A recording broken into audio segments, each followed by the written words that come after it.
So that's what they're gonna do right now. They're just, if someone didn't want to be recorded, they can get themselves off the screen. Whoever's speaking, please mute. Thank you. The date's at the top of the prayer. So they're not going to read the whole page. And Andy, will you fix Velda's name while we're reading the rule? Okay, which parish, please? St. Francis, it's number 4. 4, okay. Yeah.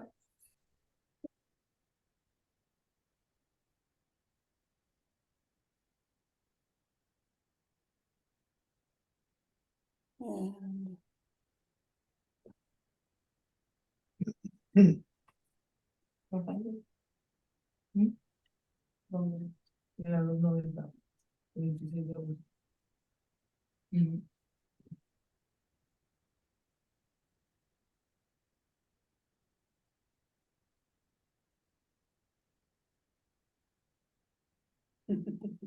then.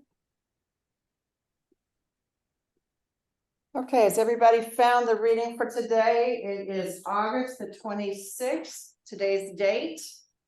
Nancy Summers from St. Francis is going to read it for us. Are you sharing? Yes, we are sharing. And David is one, they're going to alternate. So please follow along if you're able. So this is chapter 68, assignment of impossible tasks. Monastics may be assigned a burdensome task or something they cannot do.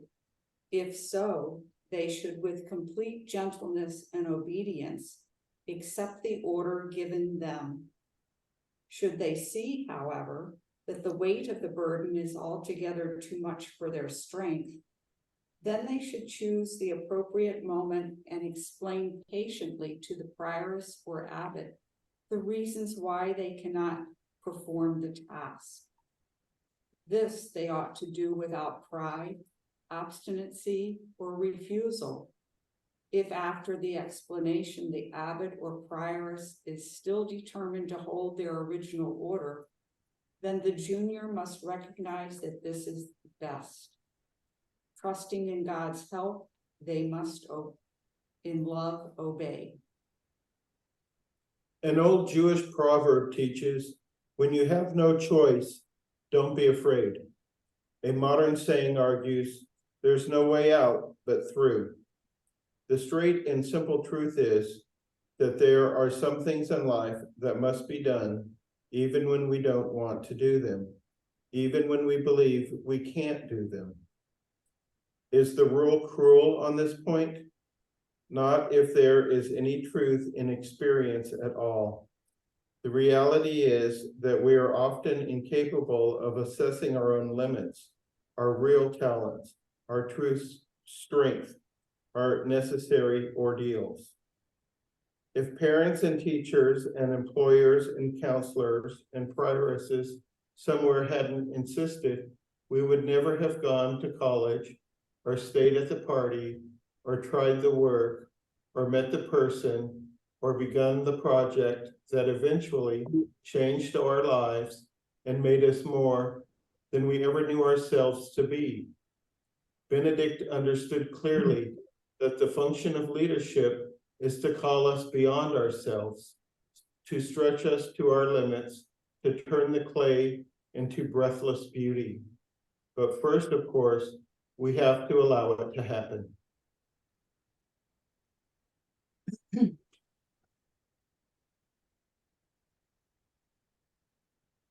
Thank you, Nancy and David. Did anything jump out at you, like impossible tasks of reading the rule, so many chapters and the module? Did that just jump to your mind when you were reading? No.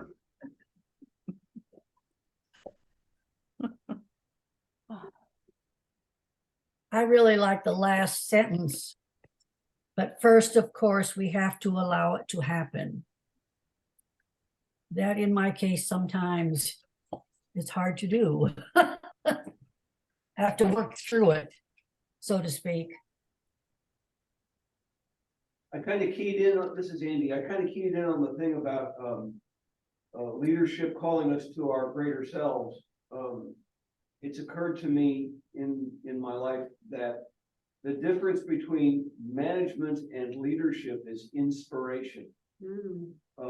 We connect with the emotional energy of, as leaders, we connect with the emotional energy of the people entrusted to our care. Of course, that opens up the vulnerability to the difference between leadership and manipulation. Manipulation serves the interest of the leader.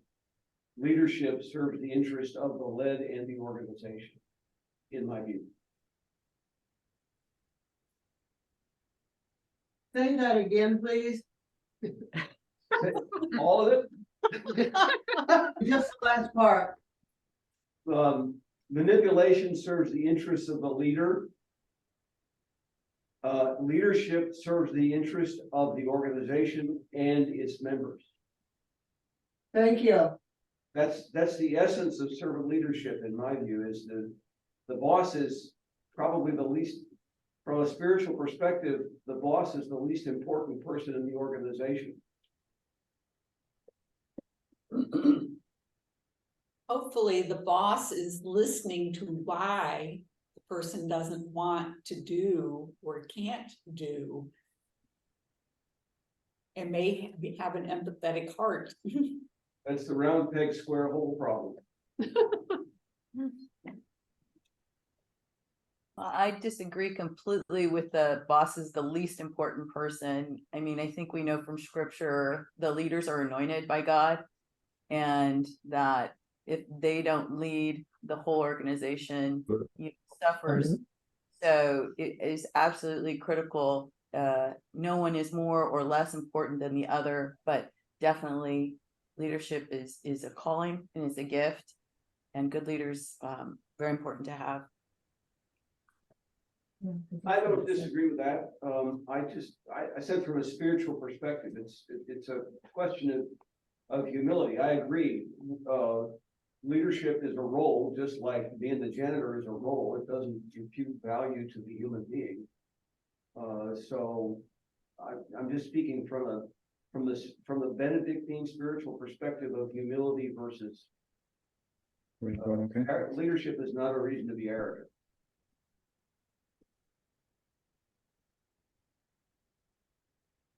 Sometimes people have, especially in today's society, it seems to me that people have a hard time going through with it. It's very difficult for a lot of people, and I've had a couple things happen in the last couple weeks that people just can't power through. They just can't without our support. And that's part of what the Benedictine rule means to me, is to provide as much of that support as I possibly can. But I mean, you take women who are being abused, they can't do what needs to be done. They, in a lot of cases, they can't see their way through that. People who have mental health issues, they can't see that they need to take their meds. And it's our spirituality, and our goal is to help them find the path. And it's hard. It's really hard. Thank you, Jody. You know, one of the things in reading the invitation and the prologue and the chapters 1 and 2 all together, you see where things are woven together. And so on page 20, if you want to flip back, if not, I'm just going to read it very briefly. But the last paragraph says, even our weaknesses take us to God if we let them. It's a very liberating thought. We are not capable of what we are about to do, but we are not doing it alone, and we are not doing it without purpose. God is with us, holding us up so that the reign of God may be made plain in us and become hope to others. If we can become peacemakers, if we can control our need to control, if we can distinguish between our wants and our needs, then anybody can. I just, when I was reading that, shortly after I'd read the Daily Rule, I just saw the connection that I hadn't seen before.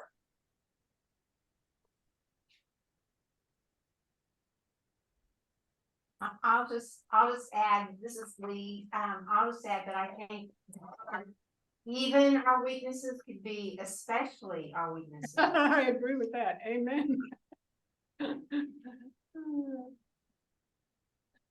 Well, I think too, that's how we grow, right? Exactly. We learn, we grow.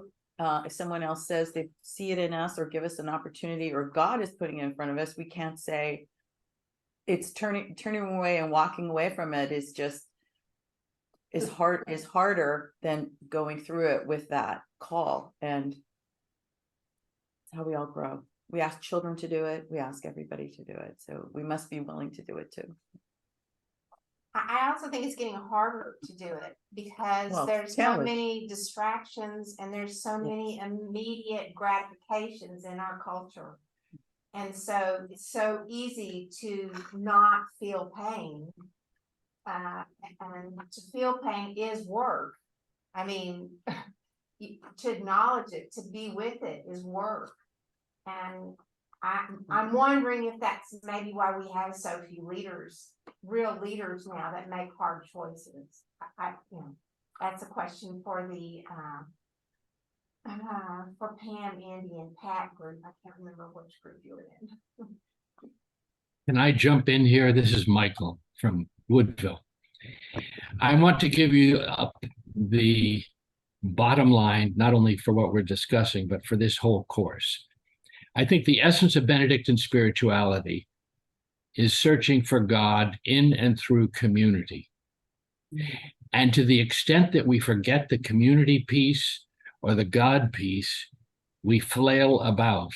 And those are two things I think that we are lacking in some of our church societies and in our civil society today. So if you can keep in mind as you go through this course that Benedictine spirituality is all about searching for God in and through community, you won't go wrong. Thank you, brother. That makes me think of one other thing that I like to think about, because I've been a pretty rough rock, and the way I've tried to get smoother, the way I get smoother is by being with other people and rubbing up against them, by tumbling rocks, getting polished, and that really speaks to what you're saying in terms of, for me, being in community, we have to face difficult people, ourselves being difficult, other people being difficult, and that then we get to practice how to be loving in difficult situations.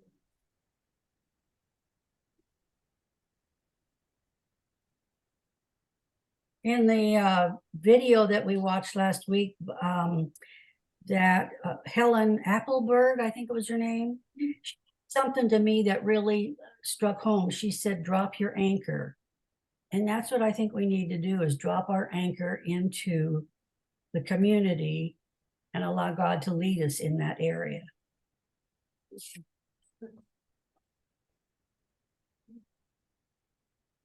Well, and I think it's also important to remember that the way we see community may not be what everybody else sees as community. There are a lot of different, and the story that just popped in my mind as you were speaking was, so we were driving into Austin one day, and we drove by one of the homeless camps, and there were these two, I'll call them gentlemen, what looked like they were fighting on the side of the road.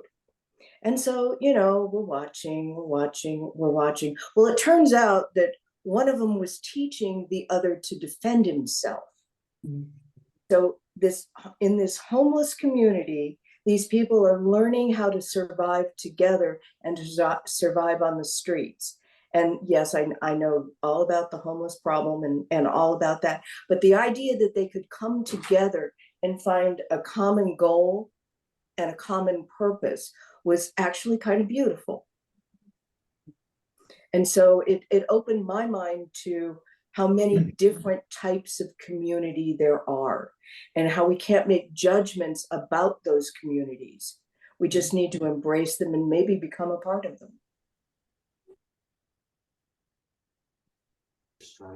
Thank you, Jody. I'm going to step away for a minute. Pam, will you take care of facilitation for a minute? Sure. Pat, Yeah. Pat Zumbro wants to speak. Well, I felt reading and overwhelmed, and I thought, talking to God, I don't think I can do this, God. And he said, take it easy. And he said, remember when Pam called you, when I joined the church, I signed this little prayer thing right in the pew that I requested a prayer. And she called me and said that Father Ram had called her and that she was to talk to me. I mean, that God said, Pat, that's all you're going to have to do. Just take it easy. And it helped me. I mean, she helped me. And that's what it's all about. That's what this course is about. And I think that's what we're supposed to do. So thank you. Wow. Any other comments about community or about that reading?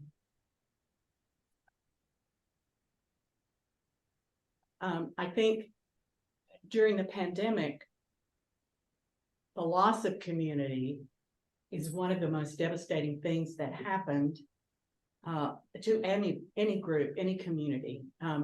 In Community of Hope, we gather once a month for a circle of care to be with each other, to share our stories and to minister to each other. And we didn't have that. Some of us gathered on Zoom.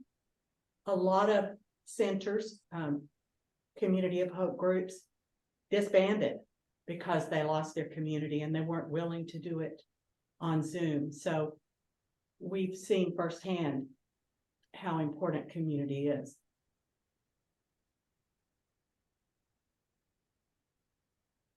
Anyone else? I think this is Laura with Church of the Advent.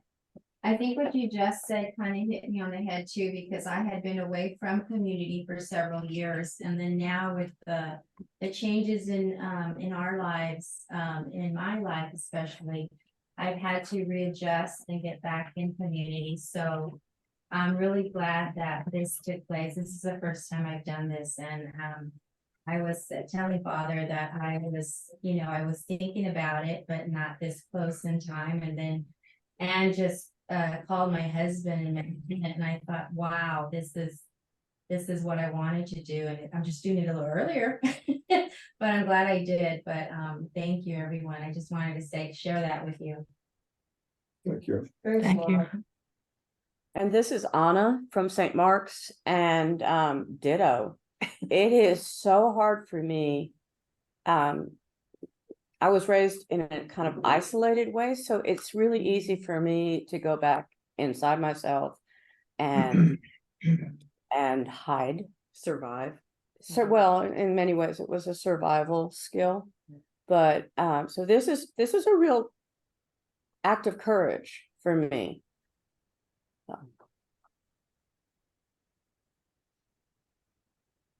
Welcome. Well, thank you.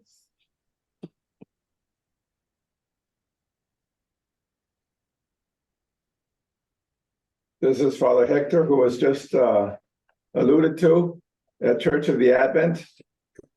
I just want to say I've lived long enough to see the movement of the Spirit, where it appeared at a tender age that this sort of community living was the province of the few. Only those of us called to religious life or monasteries were to live this life. The rest of the world never heard of it. And now to see that it is finally the people of God, called to search for God in community and living it out as I see around me. I would suggest that without community, there is no church. And Amen. the church is community. And everything else the church does stems from community. Community is where it all starts and lives. As the church, by which I mean not the pile of bricks, but the group of people. Thank you.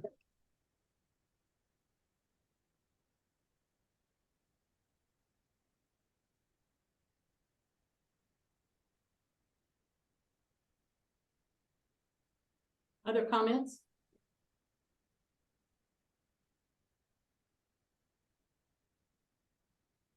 I have one. Okay, Joe's gonna speak. I'm from Divine Saint Matthias, and I've been on a long journey and involved in the church for a long time.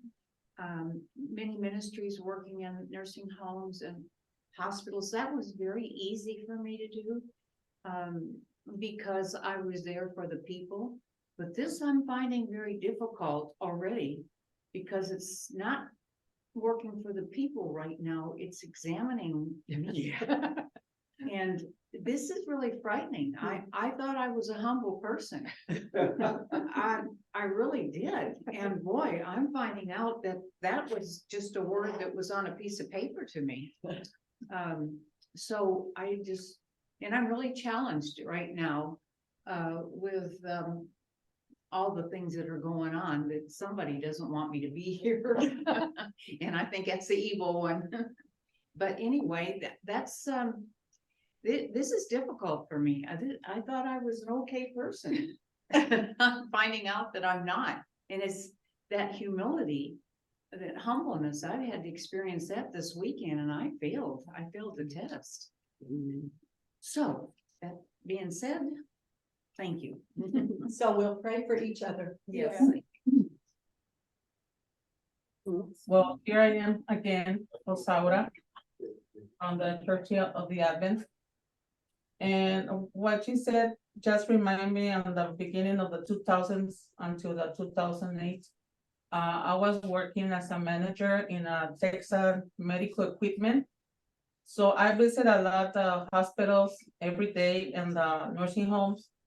And I wish at that time I've been already read this book, because I was taught I was giving everything from my heart, but now I know I didn't.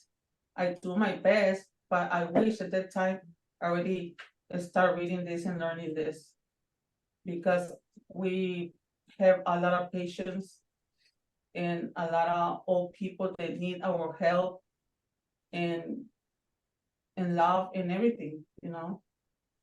But I'm planning to go back. So I'm very happy to be here learning all this stuff, everything about Benedict, the rules of Benedict.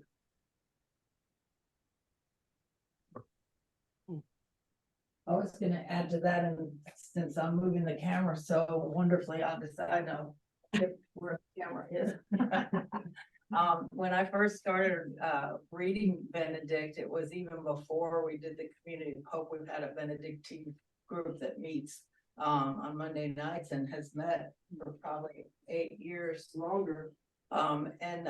So we started reading the book, and I was still working, and I found it the kind of what Andy was saying, the organizational pieces were just so important to me, and I was so focused on work that then when I retired and I started reading it, it was like the other pieces became much more real to me. So I think that's, I agree with Chawa that that's how you kind of go through it, is that when you read it, it says something new to you each time, which, you know, I'm not one who likes to even read a regular book more than once. So it's kind of interesting to me that there's always some little pearl there. Yeah.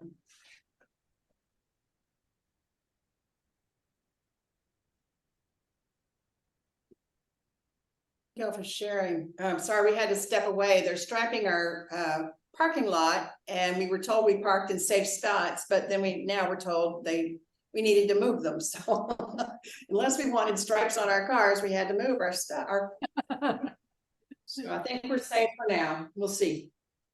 Well, I'm glad you went on to discuss what you've been reading in the invitation and the prologue in chapters 1 and 2. And one of the things that kind of hit me when I was reading is they were talking about how this Saint Benedict endured for so long. And it was, Sister Jones said, because it's wisdom literature. And wisdom literature is about searching for God and the meaning of life. And it was like, I don't know, I know I read those words many, many times, but when I read it recently, it really made a difference. So I think what you were saying, Rosa, and everyone else, the more you read it, there's different messages each time. It's sort of like scripture, you know, you read scripture and one time it has a really impactful insight for you, and another time you go, why did I think that was so wonderful? What was the circumstances? What was God speaking to me at that time? And when we have those moments of clarity, I want to try to hold on to them, but you'll see in Benedict that we all make mistakes. We all have more to learn. And we begin again and again and again. Every time we fall, we get up, and each day is a new day. We begin again.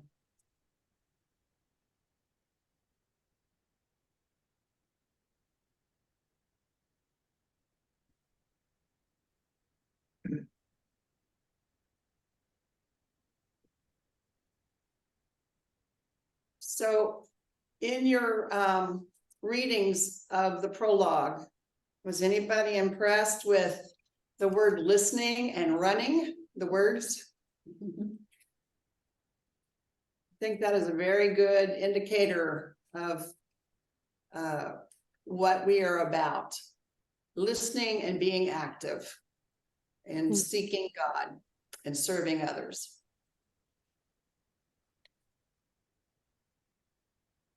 Any other thoughts about the prologue or the invitation? Chapters 1 or 2. I think the biggest lessons of Benedict, considering that we are a lay pastoral care ministry, one of the biggest lessons is that you're not with a person to fix them. You're not there to give them all your good advice. You're not there to tell them, well, this is what happened to me.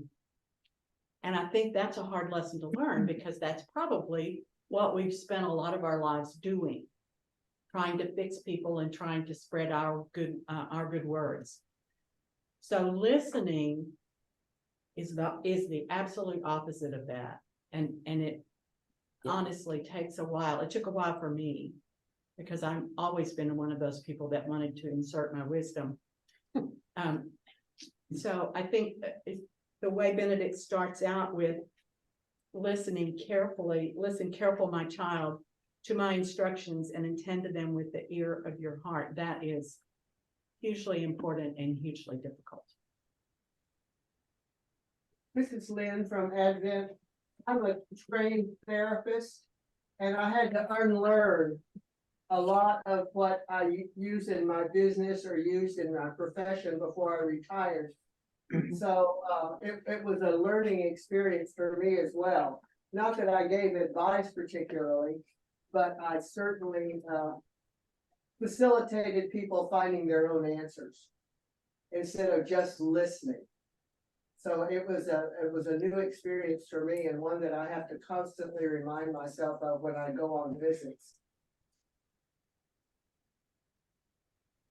I was struck by and underlined under the January 10th commentary in the first part, where Joan Chittister says, the purpose of Benedictine spirituality is to gather equally committed adults, and I guess that would be all of us, for a journey through earthen darkness to the dazzling light that already flames in each of us. but in a hidden place, left for each of us to find. So maybe in addition to what Brother Michael was saying, searching for God in and through community, this idea of light and a flame, the light of Christ in each of us, is pretty encouraging too. Well, this is Osawa again. And what I like of the chapter 1 is I love the rules, the 12 rule steps for the humility. I love that. And everything is true. And I need to learn a lot. I never read these rules, but from now on, I need to follow those rules.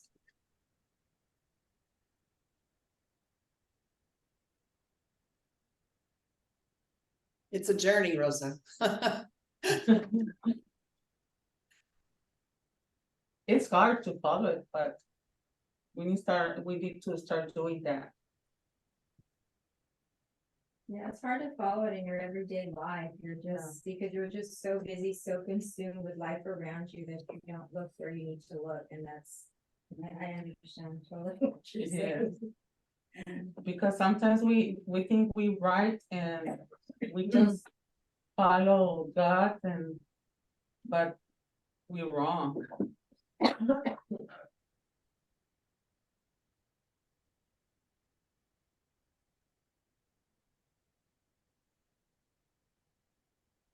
We need to slow down. Yes.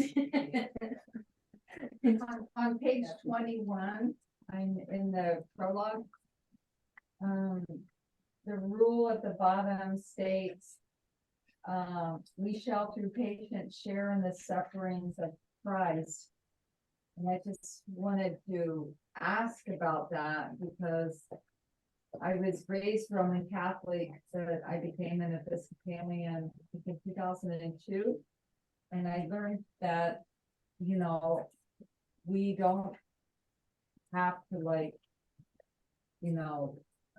suffer because Christ suffered, some pilgrims. I walked the Camino de Santiago in Spain and Portugal a couple of times, different ones, and there are some pilgrims who will kneel all the way there, and that's very painful. And it's a very long journey to do that. And I mean, as an Episcopalian, I believe that I don't need to suffer because Christ suffered for us. And I just wanted to ask, maybe I'm misinterpreting that part of the rule, and I wanted to ask for clarification. Michael, would you like to speak to that? Insofar as I can, sure. I think the healthy individual doesn't look for suffering. Suffering will come our way regardless in life. And I think that's the difference.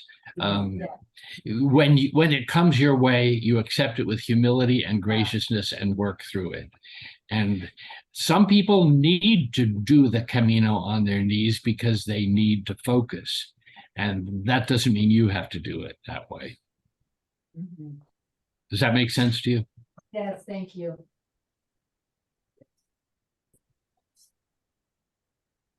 But when we're visiting others, aren't we suffering in Christ with them? Because they may be suffering. So aren't we sharing in their suffering? Sure, but you remember what St. Paul said, that what is lacking in the body of Christ, we share, we complete the sufferings of Christ, so that we are partakers just because of our circumstances, because of what life deals to us. So sure, it's not just what we have, but what if your daughter-in-law's child dies? You suffer because she's suffering. Yes.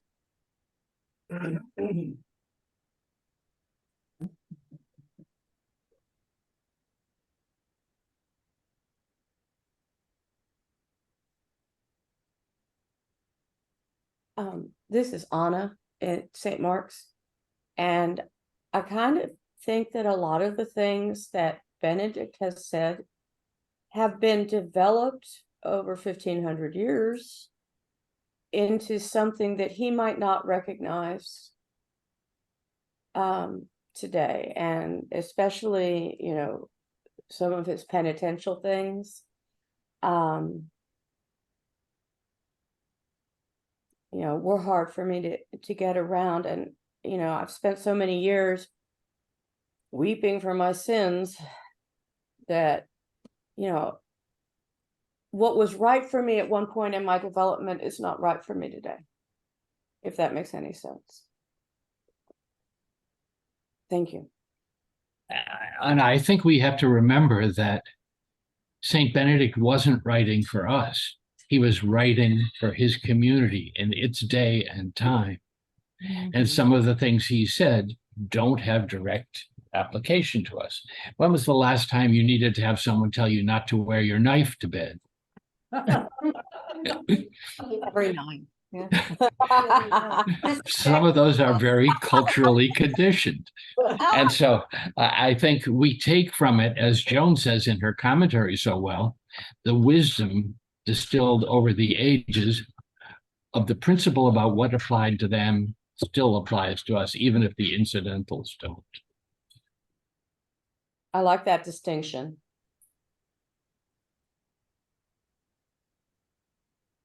And this is Robin from St. Mark's, and I just wanted to point out something that really struck a chord with me in the prologue from the bottom of page 22 to the top of page 23. When Sister Joan is talking about how it's easier to go to mass than it is to serve soup at a soup kitchen. It's better to say, you know, it's easier to say bedtime prayers than it is to speak peace in a warring world. And all of this, and it concludes with, and yet one without the other is surely fraud if life with God and community is truly of the essence of real spiritual growth, because it challenges you to walk the talk. Don't just go to church and do all of the routine things that you're supposed to do and then go home and be like terrible to your family or your friends or neglect people in need. It challenges you to take your spirituality and actually put it into the world. Thank you, Robin. If I can add something to that, one of the things that I find, you know, doesn't reflect well on us as Christians is that if we're not filled with love or joy or the spirit or however you want to put it, you need to be in a good place. You need to have enough self-love, enough time with God, so that when you're serving, you're doing it with generosity of heart and spirit, and people can feel that, your presence, right? And so I kind of take issue with, and it's not for me, but it's like one thing, harder or not harder, it's like, what do you need? You know, check in with yourself. What do you need? And now what are you willing to go and do? You know, it's not like sometimes you want to hide, or sometimes you need God, so you need to go to church. And then sometimes you're filled and you're feeling like it is time to, you see someone that's homeless or having a difficult situation, you want to reach out. That's because you're filled, you can reach out in a safe way without your knife or whatever. But it all comes down to, I think, being responsible for yourself, having enough of a relationship with God, of checking in, and then doing what God is calling you to do. And Rosa, that reminds me my husband, because my husband is a very good man and husband, father, neighbor. He always helping people, and like maybe he read this book before, but I don't think so. But the only thing he said, he don't need to go to church because he's already a good man. And I told him, no, you need to go and make prayers and do a lot of things. And he said, no, because I do my prayers at home and I'm a good man. And I said, okay, so I'm a bad girl, right? And he said, wow, I don't know you, but and I always tell him that he needs to go to church, but sometimes he goes and sometimes not. but that's what he thinks, and I know he's wrong. So he already retired in July, so I hope he goes more often to church so he can learn a lot, because he don't even read the Bible already.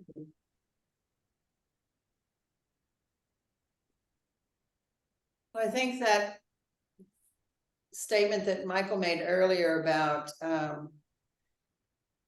searching for God in and through community is very important, and community is found in lots of different ways.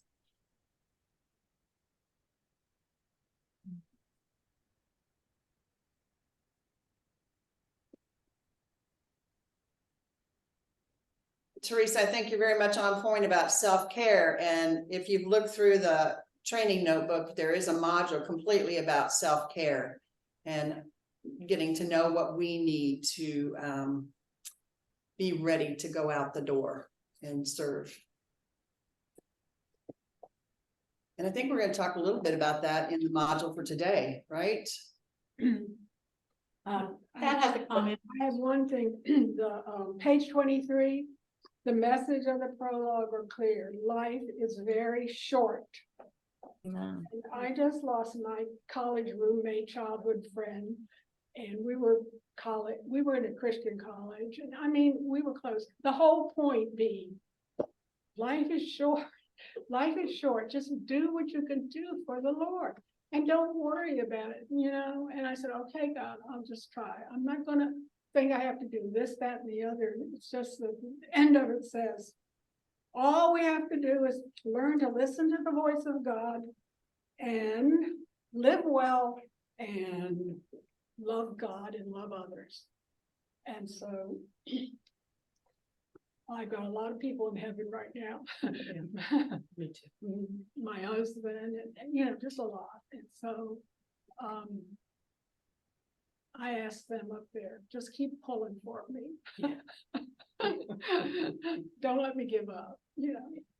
Did you still want to say something?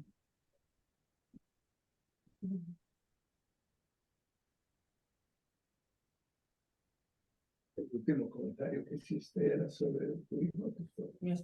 May I say just one thing, as we were talking about caring for ourselves, there's a really good book called Caring for the Caregiver. And I do not recall the author, but I'm sure you can find it on Amazon. Caring for the Caregiver. Thank you. Well, thank you all very much for your sharing about what we've been reading about in the introduction and the invitation and the prologue in chapters 1 and 2. We have a lot to learn, and it's just so rich. We'll be spending time every time we meet having conversations. So please, for the readings of the week and for the chapters that you've read, continue to make your notes, and we'll have conversation about what struck you and experiences from your life. So I think we're ready for a break. We're going to break for 10 minutes. So please look at your time and set it and come back in 10 minutes, please. Show us some kindness. Yeah. Hey, you know, I mean, if somebody didn't tell me 10 minutes are over, you know, I won't be here.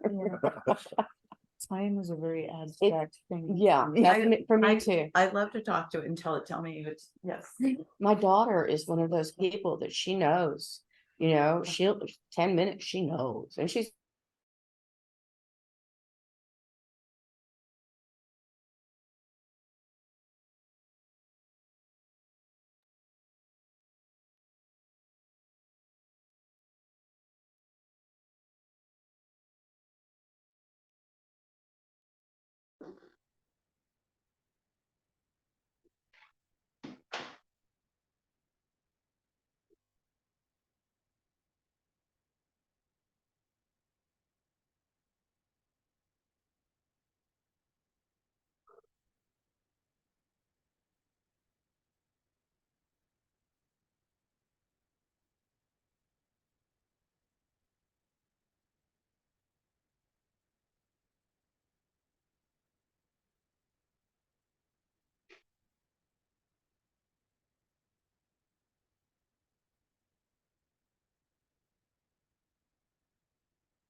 Get started.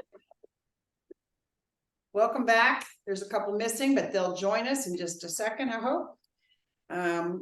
Today we are actually going to get started, and part of the the meat of our notebook, and the rule in the prologue says on September 7th, so you'll see it again very soon. Therefore, we intend to establish a school for God's service. In drawing up its regulations, we hope to set down nothing harsh, nothing burdensome. The good of all concerned, however, may prompt us to a little strictness in order to amend faults and to safeguard love. Now, is that a good way for us to start our training? So in your notebooks, your training notebooks, there is a letter at the very beginning that is from Helen Appleberg. And it's basically, she says, the purpose of this training is to prepare each of you for the servant ministry of bearing the gift of God's presence. You will discover that deep silence is for listening to God with the ear of your heart, and compassionate listening is God's gift of presence and awe. Our goal is to equip you with the Benedictine principles of balance, stability, hospitality, and prayer that will enable you to bring Christ's love to those to whom you minister.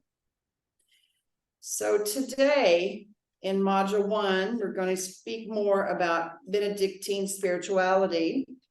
And it is my great pleasure to introduce Brother Michael Gallagher to be our faculty for today. He is an honored Community of Hope alum. He has been with us in Community of Hope from the very beginning. Prior to becoming a monk, Brother Michael had a career as an attorney, and we are just happy to be able to have him here today. Last year, when Michael was honored as an alum, someone wrote and asked people to describe Michael. And so here are some of the attributes that were listed, just so you get a bigger picture. He's witty. He's got a beautiful voice. He's a talented musician, deeply committed to God, his spiritual life, and the teachings of Benedict and Community of Hope International. He's hospitable, charming, wise, stable, loyal, fidelity. He's got an encyclopedic brain, patient, kind, joyful, a wonderful sense of humor. Another person said, an encyclopedia of wine and food. He's a teacher, a mentor, a friend, and a calm embodiment of Benedictine spirituality. So please help me welcome Brother Michael Gallagher. Thank you, Tricia. Of course, none of that is believable, so just count everything you've heard. It's a great honor to be with you today. This is one of my great loves, to talk about Benedict and his spirituality. Obviously, I'm a Benedictine monk, so I've dedicated my life to it. But before we start on the real details, I want to ask you a couple of questions. Why is there not nothing?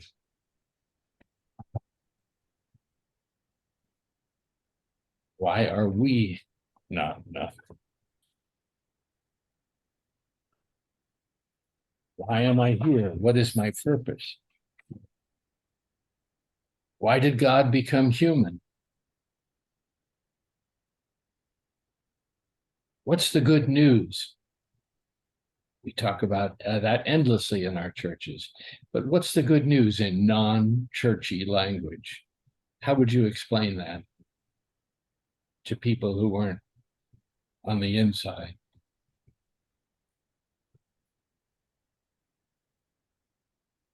Now, before I get carried away with too many questions, I'll give you my answer to what the good news is. That we are already one with God, here and now in the present.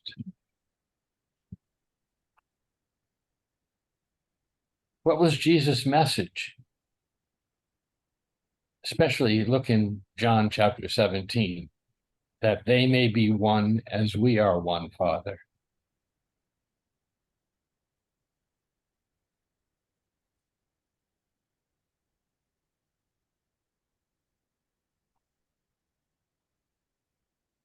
But why is there not nothing? I want to go back to that first question.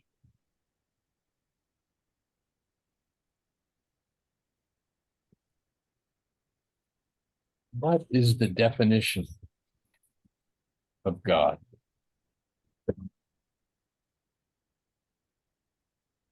Think of John's first letter in chapter 4. There he says, God is love, and those who abide in love abide in God, and God in them.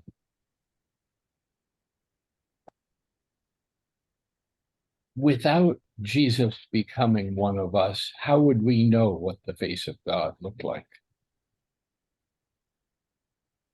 The Old Testament sometimes gives a very harsh picture.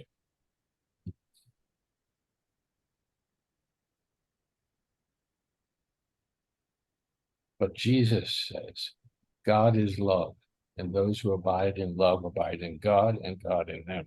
So, back to the question, why is there not nothing? Why is there a cosmos, a universe? Because if the essence of God is love, this is my own surmising, then love has to be shared. Love cannot hold itself in. Therefore, there's a cosmos and a universe and us. And if we are made in that image and likeness of God, then we're called to share in the same way that God does in creation. And St. Paul said in Colossians, we are making up what is lacking in the body of Christ. Therefore, we're not just passive consumers of God's love. We are called to be that same love in our world, wherever we are. Saint Augustine said very pithily, love and do what you will. That if you love, then you cannot do wrong. If you truly love, you don't have to worry about what you do. But the interesting thing for us Americans, especially since we're such doers, is that we're more concerned with doing correctly than we are with loving correctly. It seems that the emphasis is on all the wrong questions.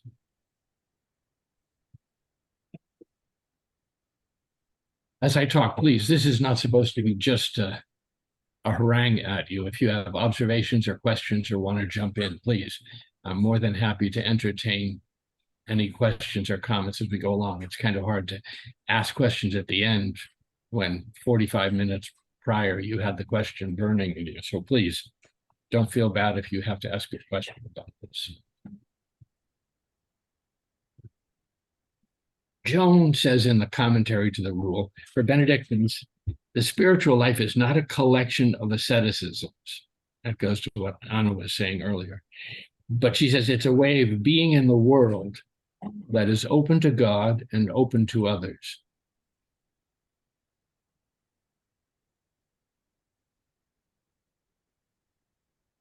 And as you've heard already, the first word of the rule is listen. But then it goes on to say, with the ear of your heart. In other words, not a facile, easy listening, but with your whole being. Listen with everything you have. She goes on to say in that commentary, what attention to the spiritual life changes is our appreciation for God in our lives. We come to realize that we didn't find God. God finally got our attention. But she says, But the spiritual life is a grace, is a gift with which we must cooperate. We can't take it for granted.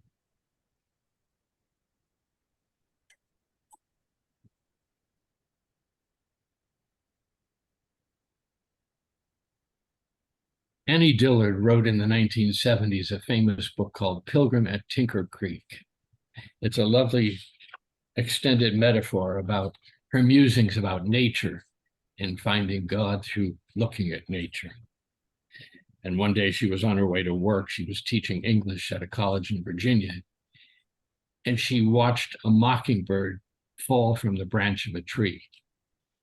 And I want to quote that for you. She says, "The mockingbird took a single step into the air and dropped.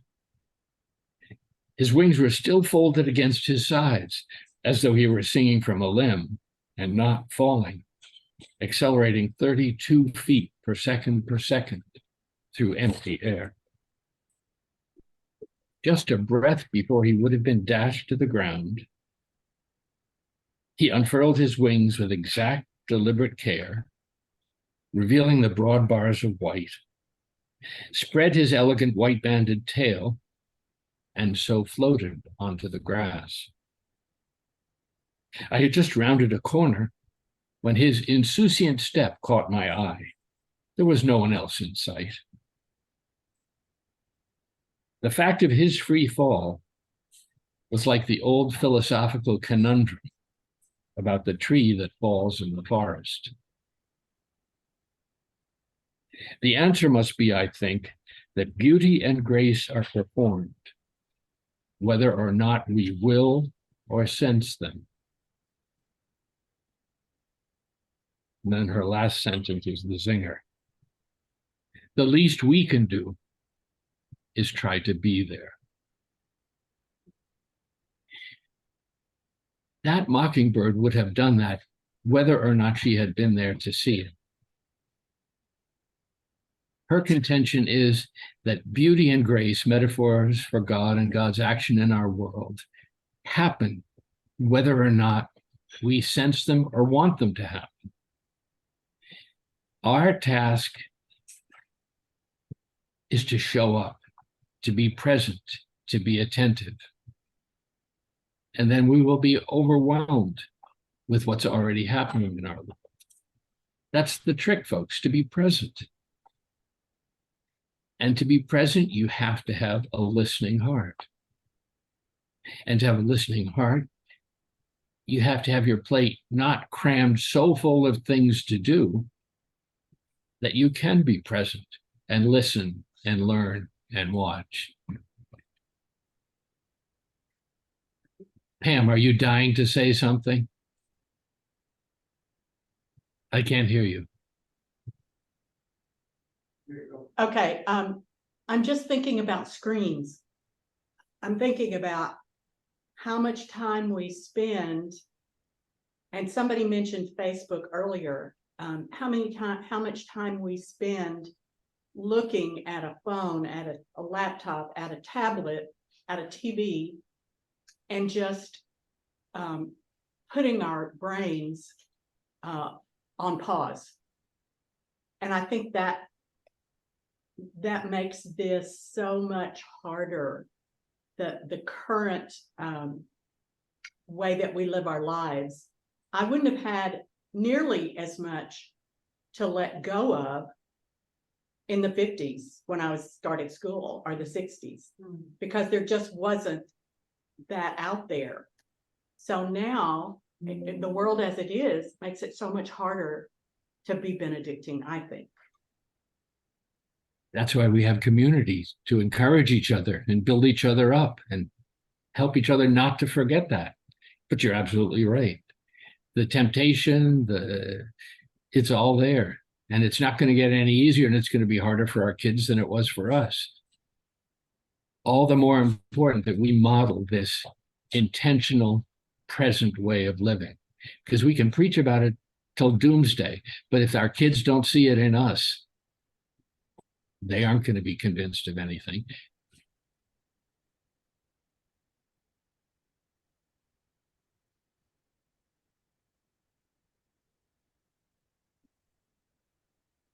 Anybody else need to jump in or have a question or an observation?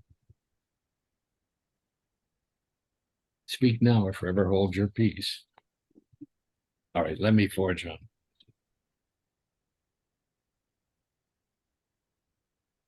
Annie Dillard also has another great quote from that same book. She said, "One day I was walking along Tinker Creek, thinking of nothing at all, and I saw the tree with the lights in it. I saw the backyard cedar where the mourning doves roost, charged and transfigured, each cell buzzing with flame. I stood on the grass with the lights in it, grass that was holy fire, utterly focused and utterly dreamed. It was less like seeing than like being for the first time seen, knocked breathless by a powerful glance. The lights of the fire abated, but I'm still spending the power. Gradually, the lights went out in the cedar. The colors died, the cells unflamed and disappeared. I was still ringing. I had my whole life been a bell and never knew it until at that moment I was lifted and struck. I have since only rarely seen the tree with the lights in it. The vision comes and the vision goes, mostly goes, but I live for it. For the moment when the mountains open and a new light roars in spate through the crack and the mountains slam. That to me is a very powerful description of being touched by God in the world through nature on her walk along Tinker Creek, not thinking about anything at all. She says, I look for that kind of experience, and it rarely happens, but when it happens, I live off it. I remember it. I'm still spending the energy, she says. The interesting story behind her looking for a tree with lights in it, she had a friend who was blind and who suddenly had her sight given to her after becoming an adult. And the friend said to her, I see this tree with lights in it. And Annie Dillard says to herself, well, I've never seen a tree with lights in it. What's she talking about? And she set out to look for that which she hadn't seen. And that's an integral part of the story, I think. If we're not looking, if we're not paying attention, we're not going to see. But it's back to what Pam was talking about. If we're so distracted, so busy, so enscreened, as you might say, we're not going to be there. And that goes even further towards being present to the people we meet on a daily basis. And it doesn't just have to be people we meet in the hospital and in nursing homes. It can be somebody as close to us as our own spouses. And probably you know what they're going to say before they finish what they're saying. So you stop listening because you know the answer. It's a fault of all of us. But the trick is just to hold yourself back and be present. You know, on the 55th time, maybe that spouse is going to say something absolutely remarkable that you couldn't have guessed. I think we all have the power to do that for each other. But we have to hold back. We have to listen. We have to be present.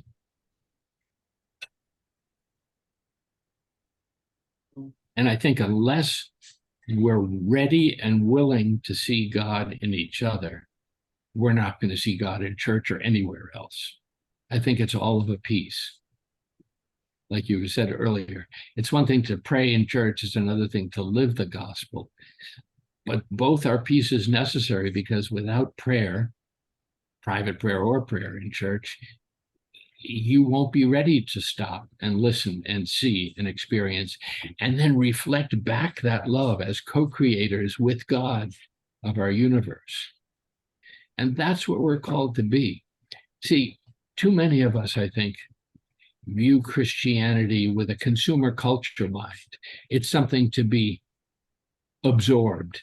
It's like a filling station. You go to church on Sunday so that you'll be filled up with a good homily or good hymns or fellowship. But that's not what it's about.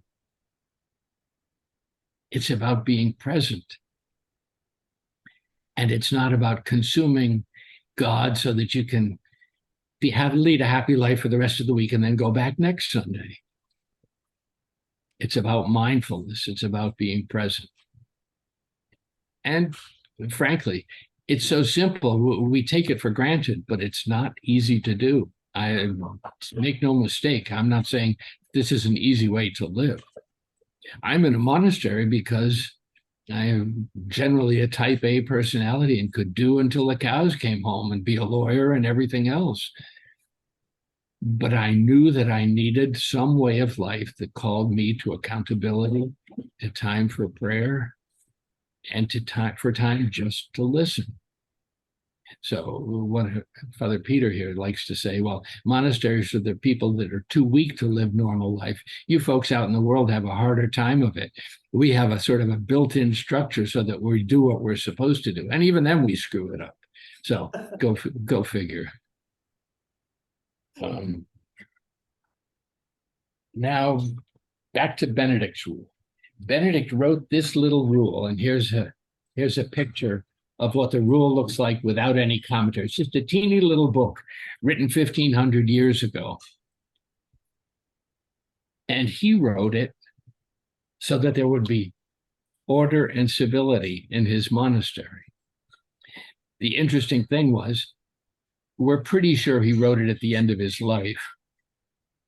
Because who writes a rule book and says, but if you have a better way, follow it. Follow your way instead of my way. Nobody writes a rule book and says, ignore what I just said if you have a better way. At the end of his life, Benedict had been tried to be killed by his monks in his monastery because he was too strict. So we're pretty sure that he added, this rule is meant to be nothing harsh, nothing burdensome. That with the wisdom of the years of being a leader in a monastery, he finally started to listen and said, okay, try your way if you think it's better. Velda, did you have a question? It looked like you had your hand up. No, my phone was ringing. Oh, okay. All right.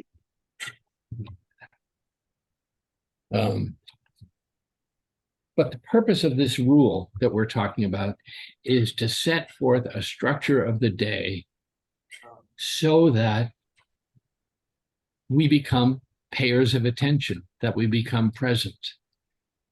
And I don't think there's any magic in saying that we pray 7 times a day, just like there's no magic for the Muslims in saying we bow 5 times a day towards Mecca. The whole point of it is, at certain points, we have to stop our own self-fulfilling agendas and pay attention that there are other things and other people going on in the world.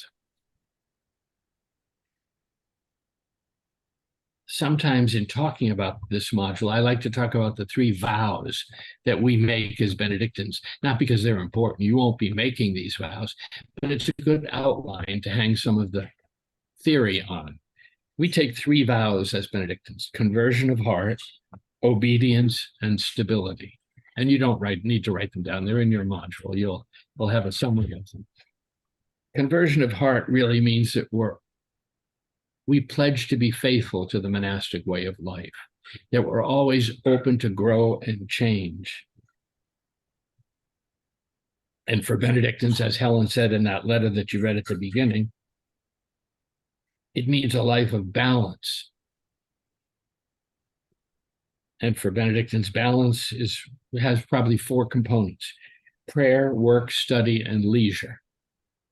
Benedict would say 2 kinds of prayer, not just one: community prayer, like the kind we go to church on Sunday for, and we're present to each other as community, and individual prayer, private prayer that you say in the quiet of your own home or heart.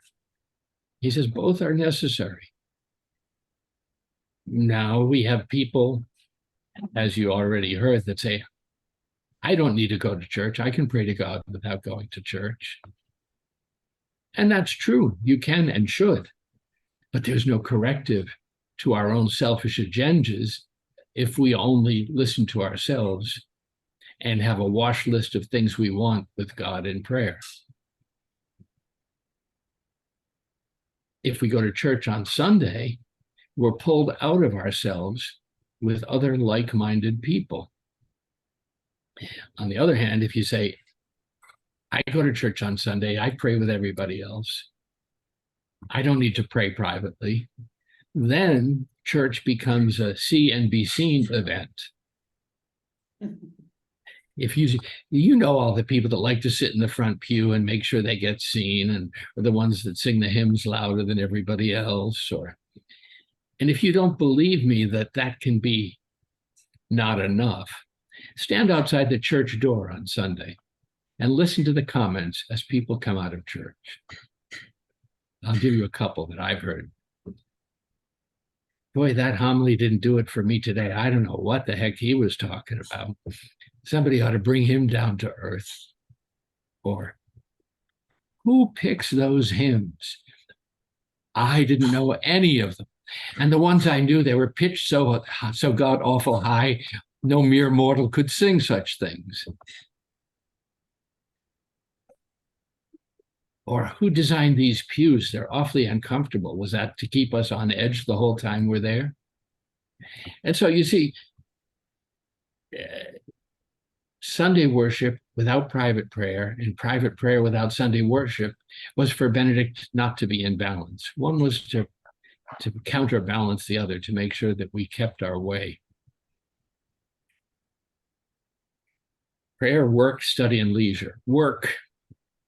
I don't know that we need much of a primer on how to work. I think we might do that, unfortunately, so well that we don't know how not to work.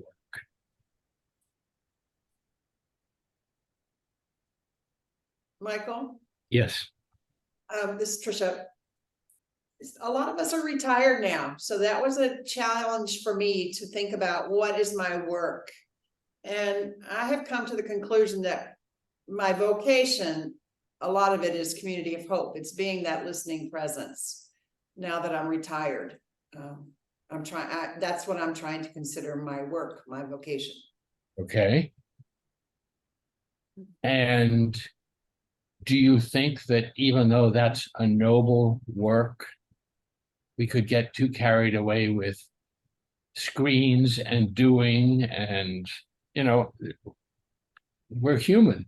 We're prone to excess no matter what we decide to do, and no matter how noble the cause.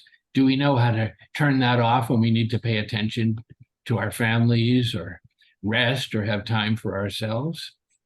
Guilty. Well, I mean, the only reason I can even talk about this stuff is because I'm there myself. It's not any different than a monastery. I think that that's the value of meeting like this in community. We remind each other that none of us is an exception. None of us is different. We all struggle with the same struggles, but we need to share it so that we don't feel like we're out on a limb alone. And that's part of being that presence for other people. Just taking the time. And that's probably the crux of the matter with work in America today. We don't take the time not to work. And I think that's because we've been sold a bill of goods about you're only worth something is because you're productive. And the more productive you are, the more you're worth something. Now, I tell this tongue in cheek, but I think it's true. I think that the importance of work varies according to where you live in the world. And I would call it the butter and olive oil divide. In the countries that use butter in their cooking, they are utterly enamored of how much they work and how well they do and how productive they are. In the countries that use olive oil, that is farther south towards the equator, they aren't so concerned about with work as we are, not like the Germans and the English and the Americans. And if you don't believe me, if you travel enough, Go to a cocktail party and see what the first question people ask you when they meet you for the first time. What do you do? What do you do? But go to a cocktail party in Spain or in Italy, that doesn't usually come up. So next time you travel to an olive oil country, test out the theory and see if it works for you. It's just a caricature, but nonetheless, it has to do with being enamored of work is not universal. And we just have it to a degree that I think is rather unhealthy. And I think that all of us, retired or not, have to keep that in mind, because we're prone to thinking I'm not worth anything unless I'm doing a ton of good things. And you know, it's even inherent in the name of who we are. We're not human doings, we're human beings. And we've got to learn that to be is okay. We don't have to be doing to be worth something. Enough of work. Obviously, you know that where I come down on that issue. Study. Benedict says, you've always got to be willing to learn new. You never have arrived. And you might say, well, in the 6th century Italy, probably a lot of the monks couldn't even read. How are they going to study? I think part of that was militated by having table reading during meals.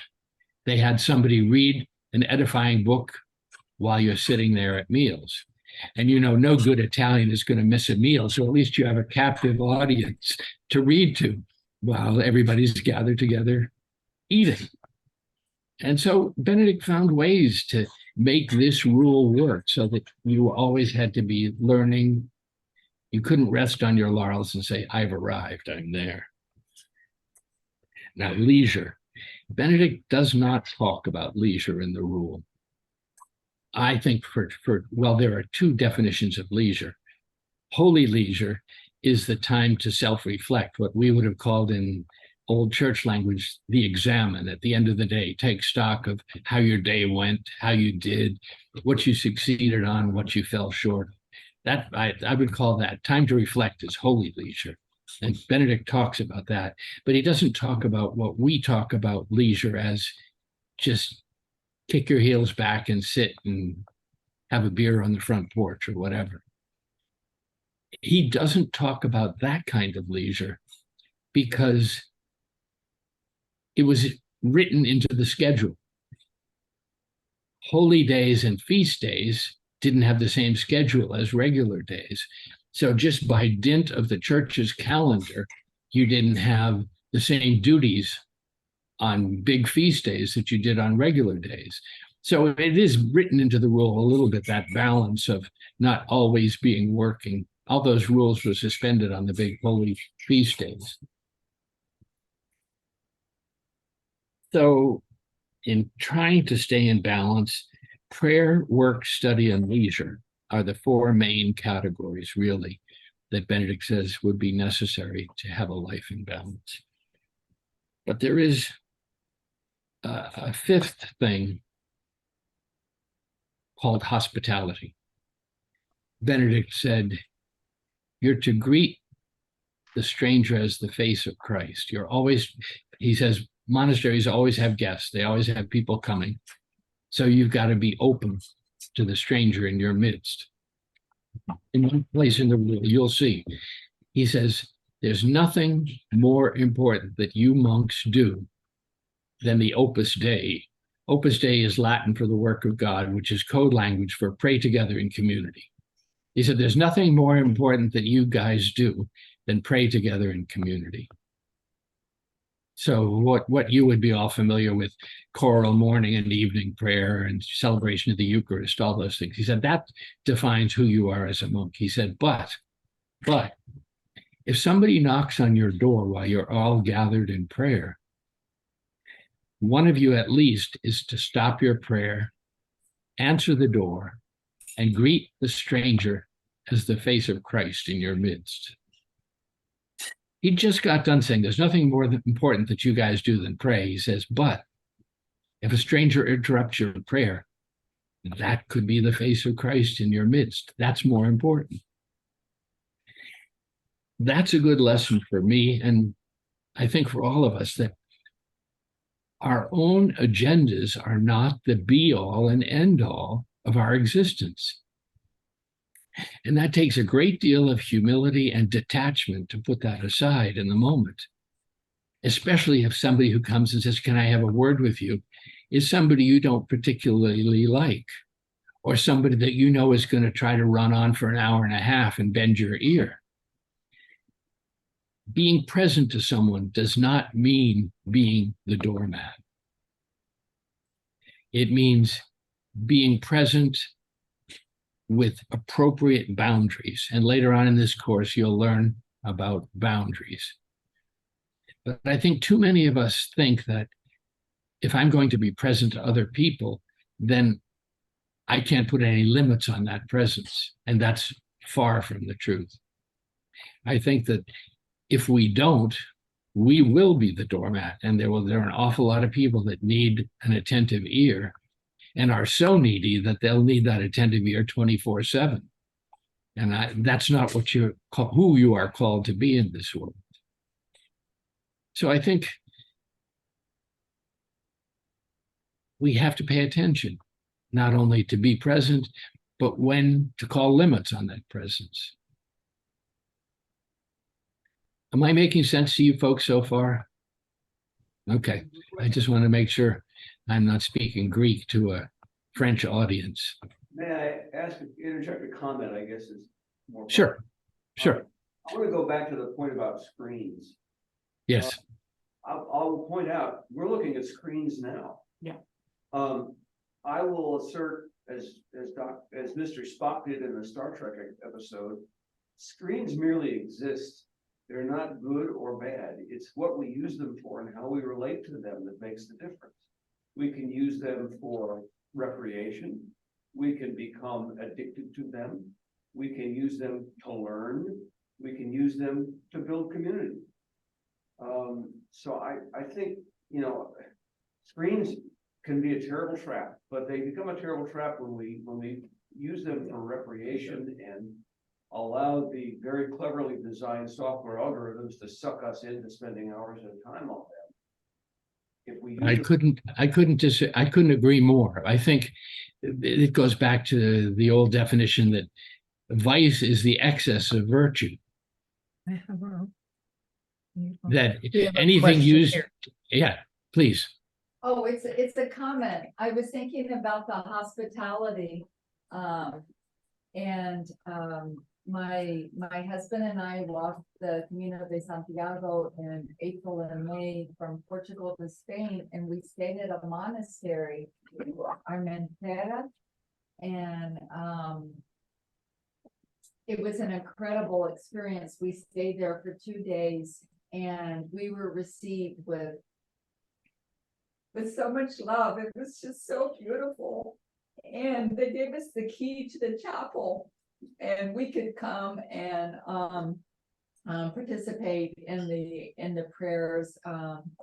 And the nuns were famous for singing.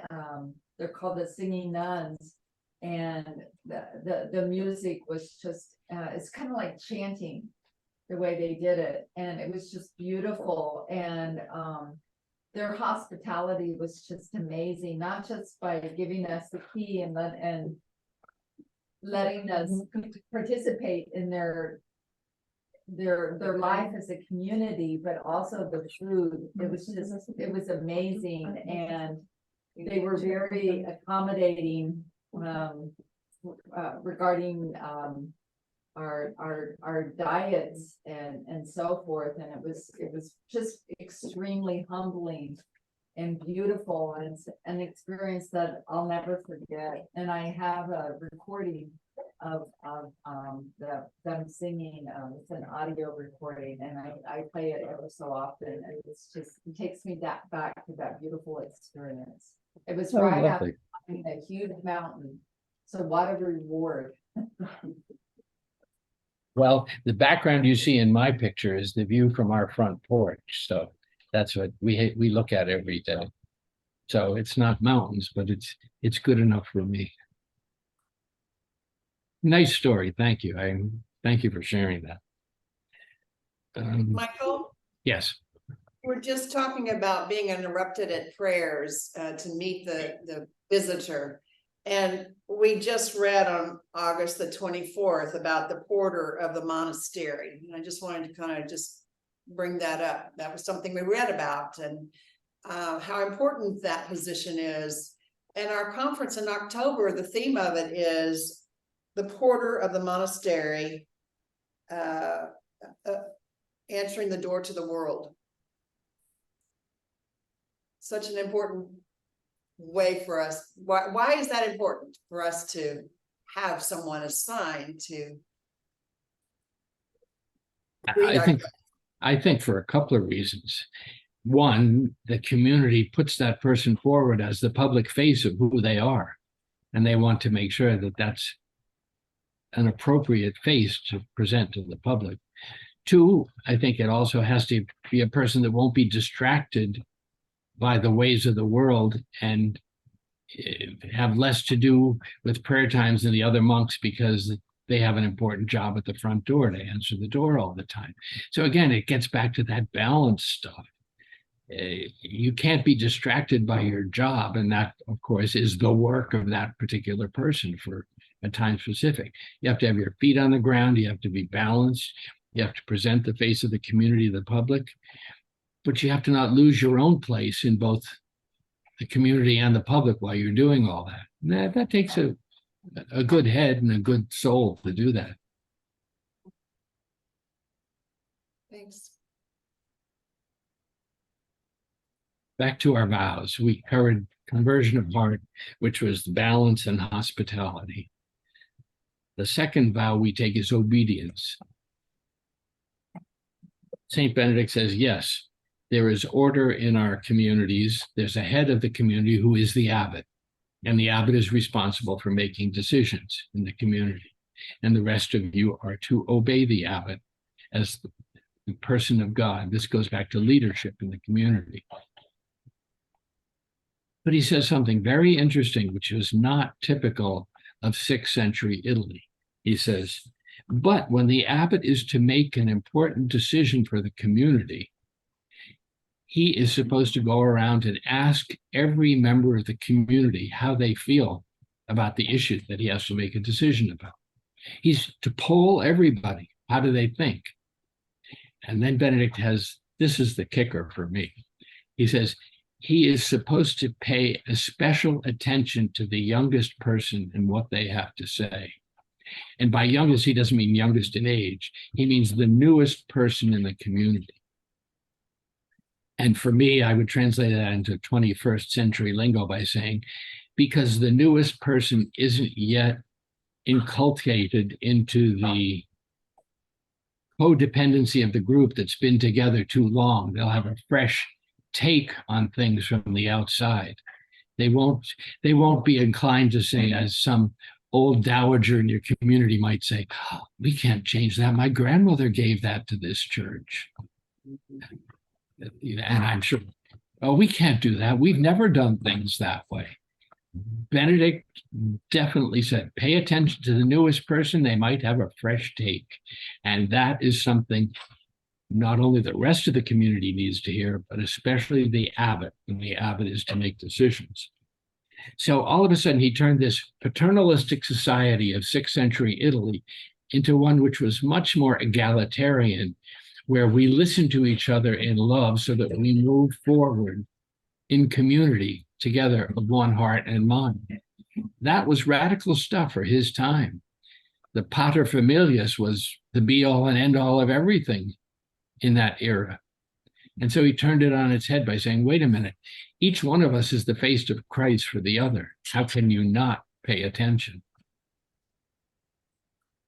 So he says, that's why community and relationships are so important, that the stranger even who comes to our midst during prayer is the face of Christ. Pay attention, even if it means interrupting your own agenda or, quote, your own good works, which are praying or community of hope or whatever you think your own great work is. You've got to be ready to say, okay, maybe I'm entertaining angels unawares, as we've heard in other parts of the Bible. We've got to be ready for it, though. We can't be so enamored of what we do and say that we're not ready to hear that. Third vow we take is stability. That means the monastery we join, we pledge to stay in for the rest of our lives. Now, it doesn't mean that you can't go outside the walls of the monastery.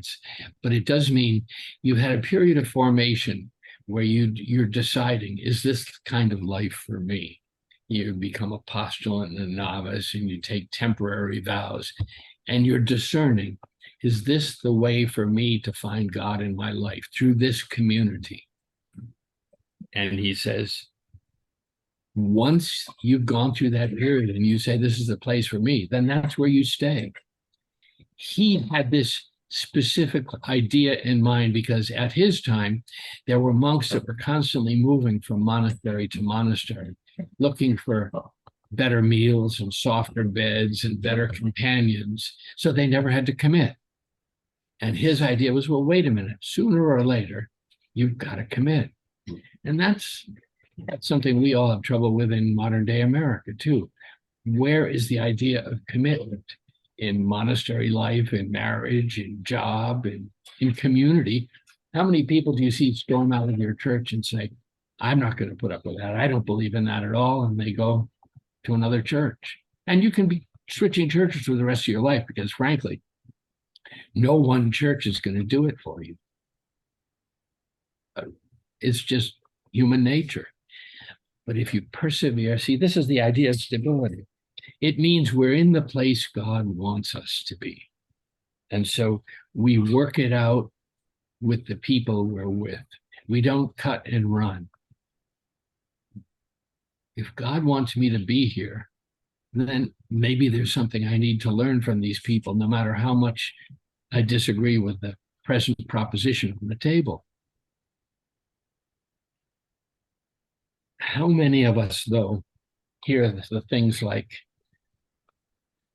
I don't care about the police department in San Antonio because I live in the suburbs. I don't have to deal with the corruption in the police force.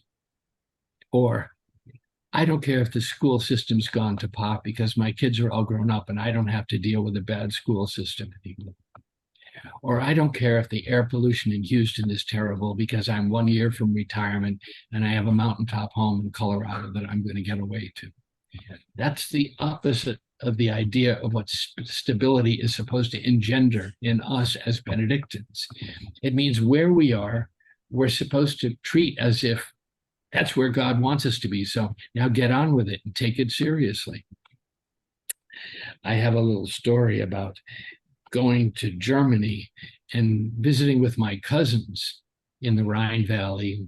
On my mother's side, they'd lived in this town since the 1400s. And in the middle of this town is an old Catholic church, finished being built in 1493. And it has never been renovated, destroyed, no fire, no earthquake. Oldest continually played pipe organ in all of Germany before they even had a well-tempered scale, before Bach wrote his well-tempered clavier. And so I went to church one Sunday and sat in the pews. And the pews were the same as the original ones. Then maybe they've been painted off and on, but not changed. And I went home to my cousins and I said, you know, it was the strangest feeling for me to be in this church that I know members of my family have sat in for more than the past 500 years. And my cousin, who was a little bit younger than me, looked at me like I was nuts. He said, we knew we had family that wasn't in this part of Germany, and we knew that some of them had gone to America. But it seems like the most natural thing in the world that you've come back to be with us because you're part of us. And in fact, when I went to visit them for the first time, they treated me as if I had grown up in the family. They didn't make a big fuss about me. They didn't treat me specially. They just accepted me as themselves. And to me, it was just an object lesson about how when you're stable in a place, you can view non-stability in context, that they saw something so natural in what I thought was eerie, that I would sit in the benches of a church more than 500 years old and I think, oh, what's the big deal? That's where you're supposed to be. And that's what stability does for us. It gives us a grounding so that we can deal with whatever comes our way and take seriously the people and the environment we're with. So that's how, in a nutshell, we translate the rule of Benedict for ourselves today. We take each of those 3 vows and what they stand for, and we try to live them out in our little daily lives in Brownsville and San Antonio and wherever else we are, and embody those things so that we can be the face of God for each other. And that's the bottom line. The rule of Benedict isn't to supplant the gospel. You're trying to get my attention, Pam? Okay. Okay. That's why if we can slow down and be present and pay attention and watch the mockingbird fall from a tree branch and be present to whoever interrupts our agendas, we will truly become who we want to be. Any questions, comments?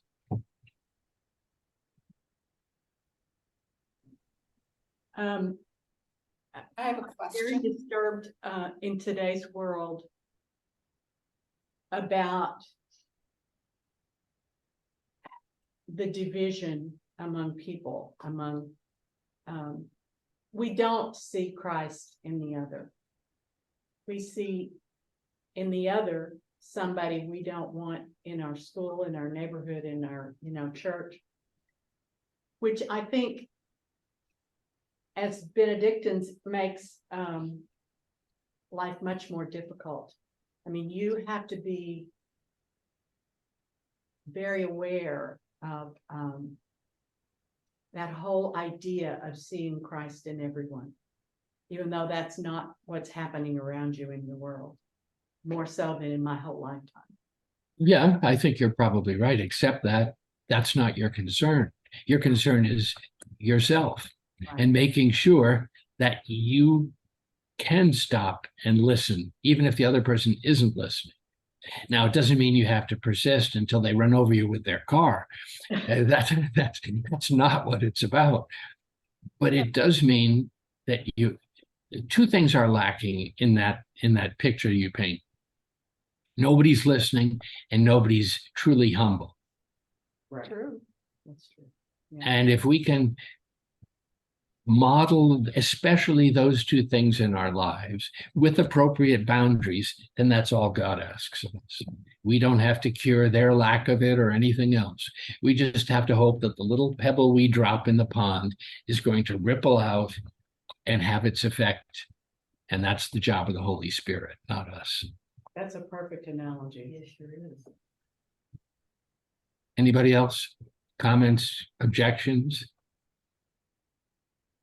My question was, what are the 3 vows? And I found that in my booklet on page 5. Okay. Conversion of life, obedience, and stability. Those are the 3. Okay, thank you. Now, I have a homework assignment for you. I want each of you to get a little black notebook like this and write down how you spend your waking hours for a week. Nobody's going to see this but you, so don't cheat. From the minute you get up to the minute you go to bed, write down first 45 minutes I washed, second 45 minutes I ate breakfast, third 45 minutes I read the paper or watched the news. Fill it in according to the hours of the day that you're awake. Do that for 7 days. And if one day is completely out of whack because there was a medical emergency, then wait till another day and make that the 7th day. Then Tricia is going to make sure you have a form like this, which you're not going to be able to see very well, but it's a graph of waking hours and 7 days of the week. And I want you to transfer what you've written in that little black book in pencil onto that graph sheet. Michael, I can share it. I've got it queued up here. Okay, you share your screen? Yes, sir. Okay, wonderful. Bear with me just a second.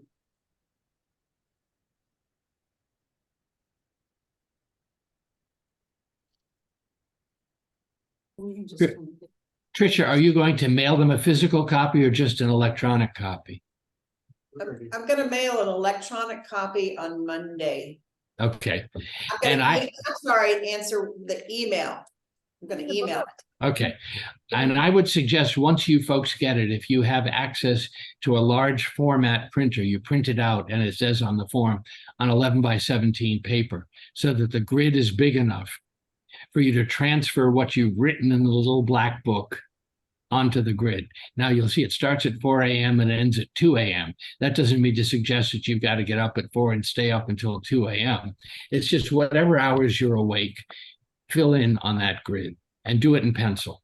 And if you have the prescience of mind, print the form on the reverse side blank too, so that if you screw up the front side, you can still go to the back side.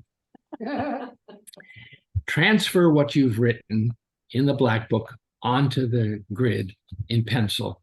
And then I'm going to ask you to look for patterns. Does anything happen regularly at the same time every day? It's my contention that we have to have a minimum sort of pattern in our lives so that we can lead ordered, non-scattered lives. I think we have to have a rhythm, basic rhythm. And this thing called the rule of life is just to have us help establish some sort of daily rhythm in our lives so that we can operate out of that. I would ask you to establish a rhythm in 3 areas. I want you to have a regular time for morning prayer, hopefully at the same time and in the same place every day. I don't care what you pray or how long you pray, but I want you to be regular about it. And the second thing is, I would like you to do that with evening prayer. Insofar as possible, at the same time and in the same place every day. Again, the content of prayer, I won't specify because that's going to change as you grow and change in your lives. There is no right or wrong content of prayer. It's whatever way you pray best. The third thing I'm going to ask you to do is regularize your times to eat. Try to eat your meals at the same time every day. Now, whether you eat 1 meal a day or 5 meals a day, I don't care. I'm not saying you have to eat a certain amount of times a day, but I am asking, please regularize the times that you eat so that it's my contention that if you have 2 regular prayer times a day and regular meal times, that's enough pattern and ritual in your lives that the Holy Spirit will help you do the rest. Now, you might think this sounds crazy, but I just ask you to try it. And if it doesn't work, fine, but it can't hurt to try. I just think that because we're so busy and so distracted, we probably don't have enough pattern time every day in our lives. It might be easier once you're retired, but sometimes retired people tell me it's even harder. So you fill in the blanks, but try to get those 3 minimum patterns in your lives. Any questions about that?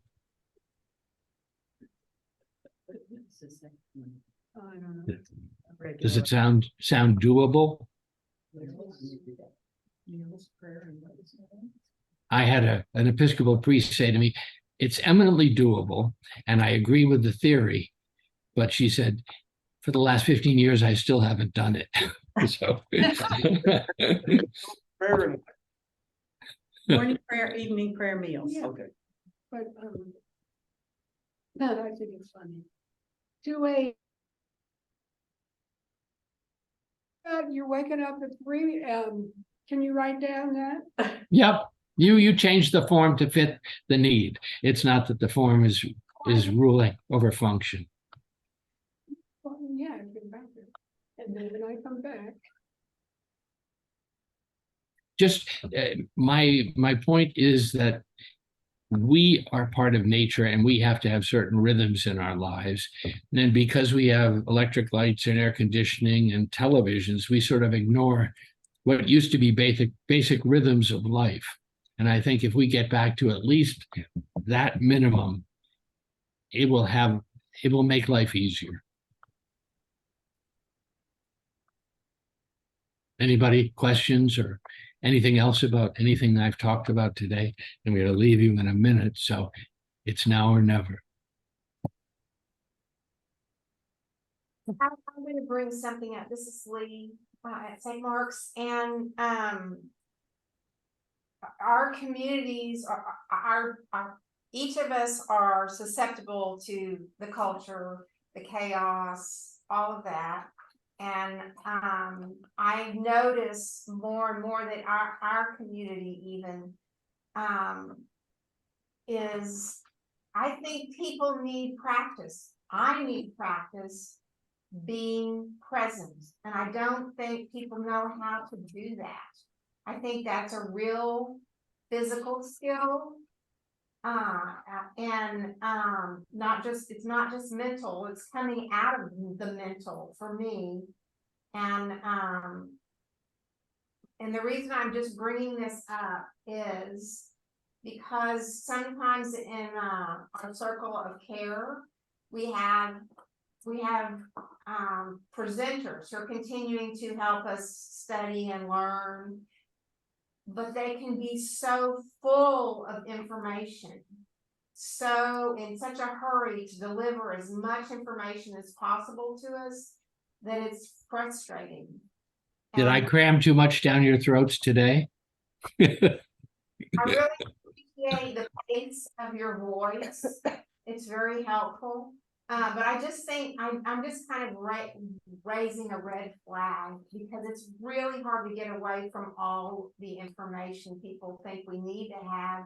We need to practice using it as much as anything. I agree. All the theory is great, but it's no good if it's too much or if you can't put it into practice.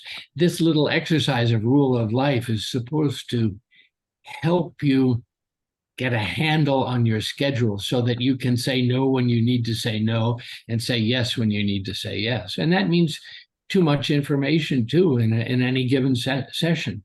I mean, you are the arbiter of what's good and what's too little and what's too much. Obey that inner voice. I think that's part of balance. Anybody else? Brother Michael, one of my takeaways from today is how great a gift stability is to us personally, to a family, to community. And I love it that it wasn't just in the monastery, it's everywhere. And I think that is maybe a gift we can also bring to others as we listen and understand them, is stability that in a rocky place or in a critical time. So thank you for that. Not at all. If it can make us stable to project that stability towards others, that's a great gift that you can offer to people.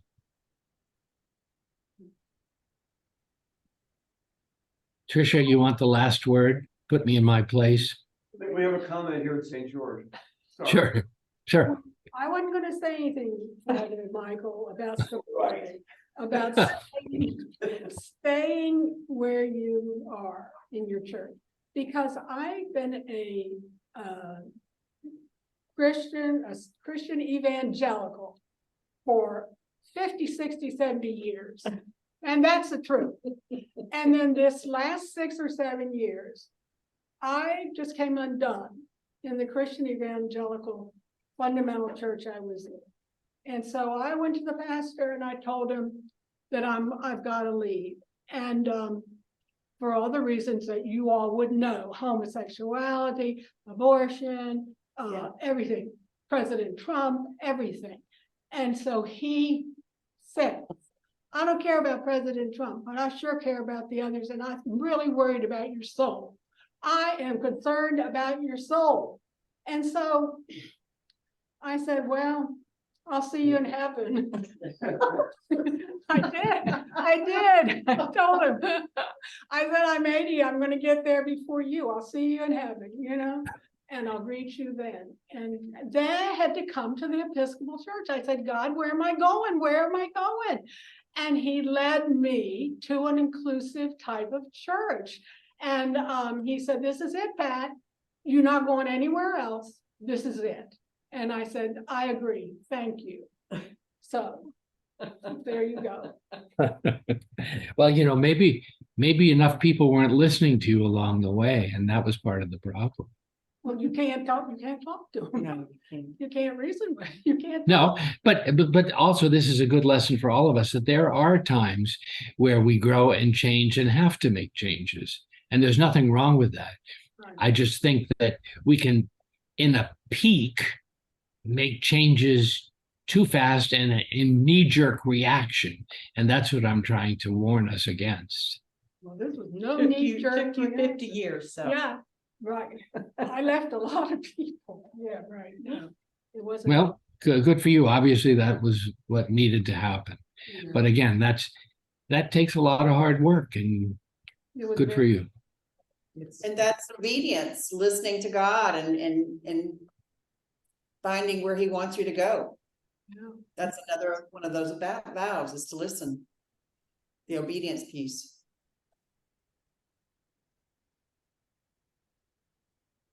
Well, does anybody else have questions for Brother Michael? Want to flip through real quick and see if there's a note you want to ask him? Burning questions?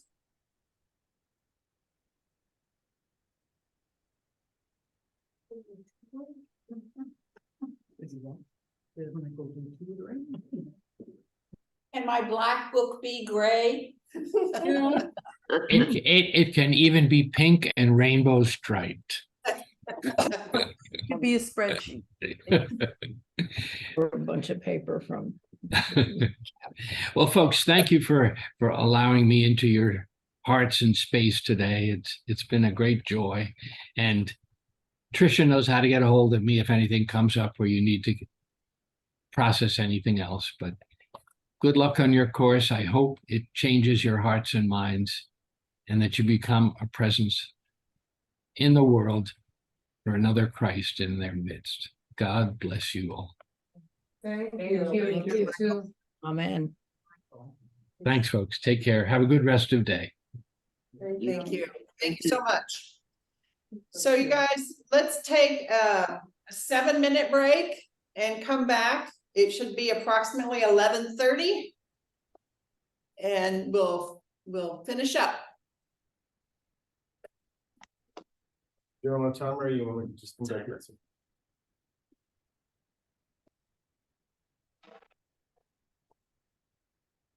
That way.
There we go.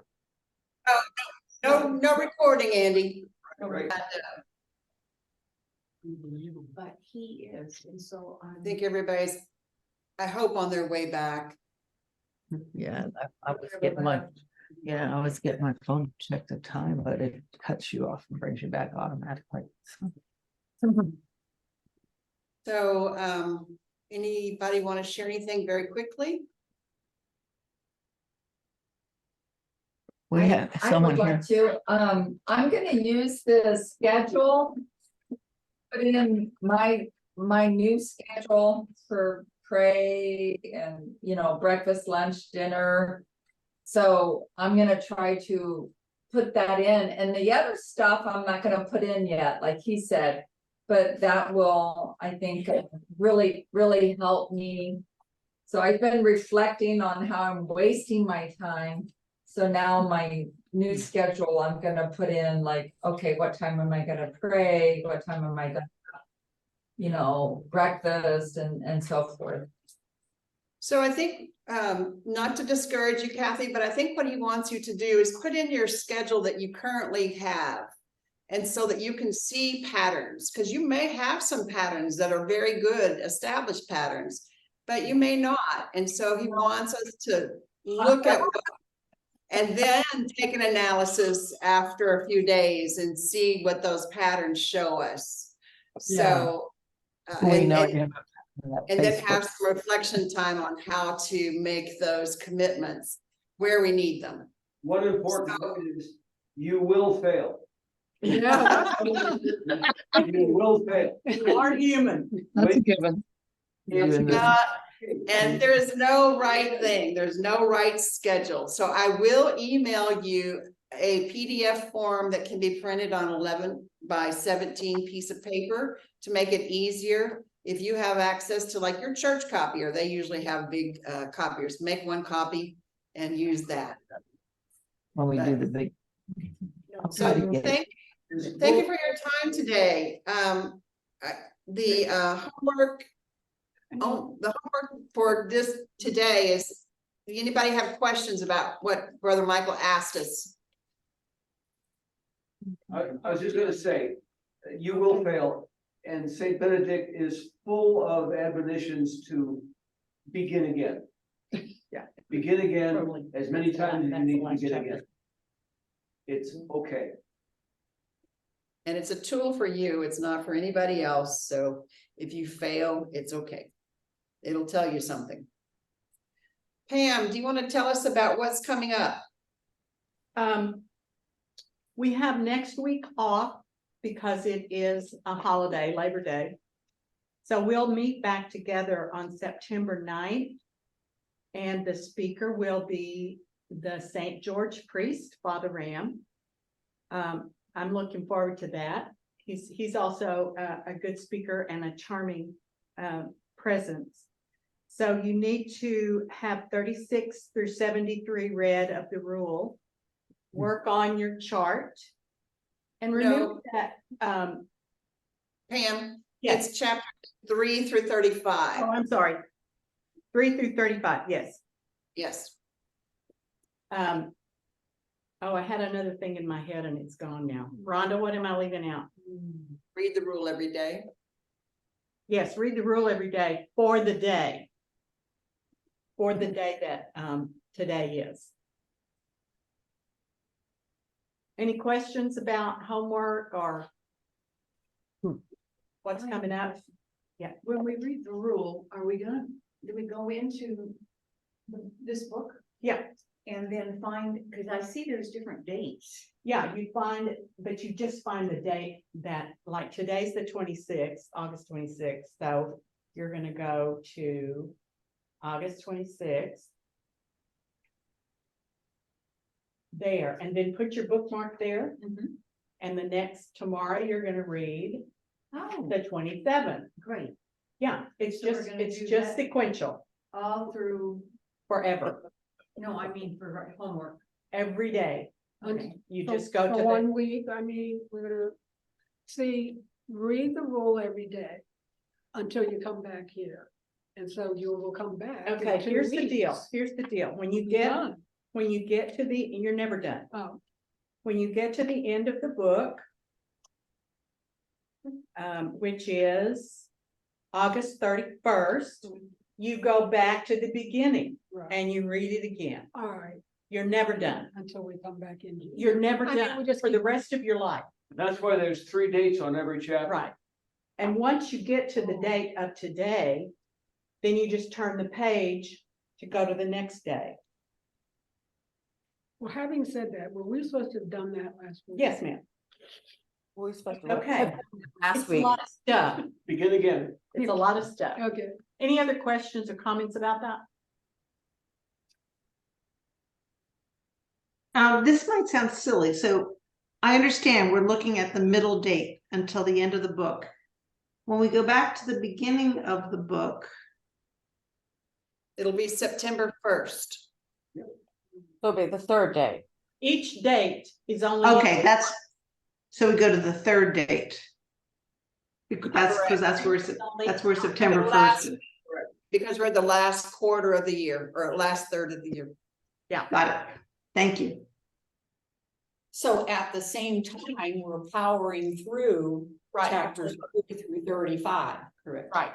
That's at your own speed. You don't have to read that every day or read all at I once. agree. Versus only one time. Yeah, Good grief, that's fun. And it I'd like starting to to make offer, yeah. I'd like to offer that when in doubt, read Chittister. Maybe over Benedict, especially some of the hard sayings he has. But Chittister kind of puts it all into perspective that makes sense in our culture. Yeah, very much so. I agree with that.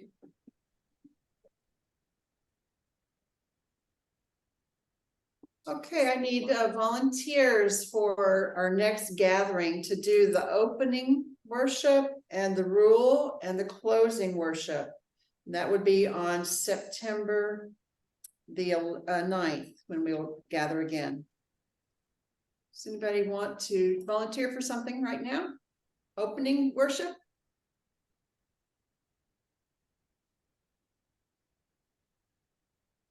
What does it have to be? I mean, is there any specific? Nothing, so you could bring up anything, a prayer of some kind. Yes, Okay, ma'am. I'll do that. All right, thank you, Nina. Volunteer to read the rule for the day on September 9th. Thank you, Mary.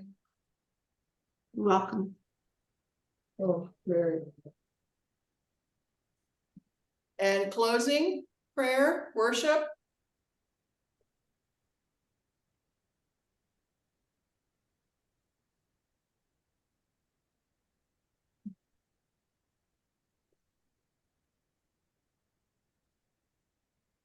This prayer. Spoken prayer. Yeah, I'll do that. We got one here. Kathy, is that you? Yeah. Okay, And we, thank you. okay. You'll get to hear what you do, because we're gonna do it. They're gonna be closing right now. Anne is waving her hands furiously. Tricia, Yes, those of you that have volunteered to do the closing, the opening or the closing, you can also look at your Book of Common Prayer. You can take anything out of the daily office, anything out of the daily readings. You can go to the collects. There are collects that have to do with service, or commitment, those kinds of things. The Book of Common Prayer is full of things that you can use for the opening and the closing, in addition to prayers. So don't forget that resource. thank you. Good. Thank I you. was wondering, Pam or Tricia, if you could send the little homework around, because we missed some of it, and I think rather than going through it again verbally over the Zoom, maybe just zip it out. I'll send it from home. Okay, I'll- that would be helpful. Yeah. I have a question, please. Is it possible, I'm sorry to be bringing this forward, but this question I've been here, is it possible for us to, like, we have a pretty good sized group here, to have 10 minutes at the beginning, 10 minutes at the end? or should we add that on?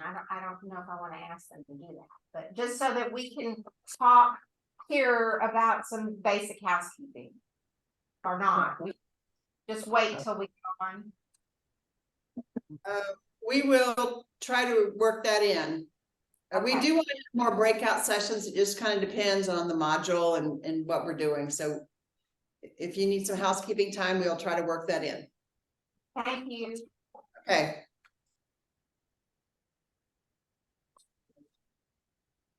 Okay, today we want to have 2 minutes of silence.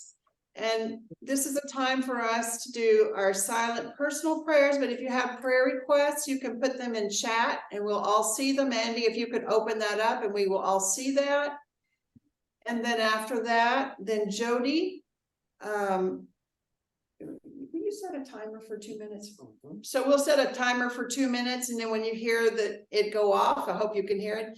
Jody, you volunteered to do our closing prayer, right? Or Joe. worship. Joe. Pardon me? Joe. Joe. I'm sorry, Joe. Okay, thank you. Jody was like, phew. On the chat, guys, everybody accesses the chat independently. You should have an icon at the bottom of your screen that says chat, just click it and you'll see everything. Okay. All right, Joe from St. Matthias is going to do our closing worship. Yes.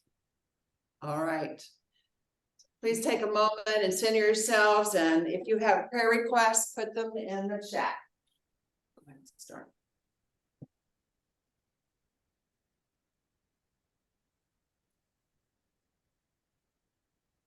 Tommy Jr.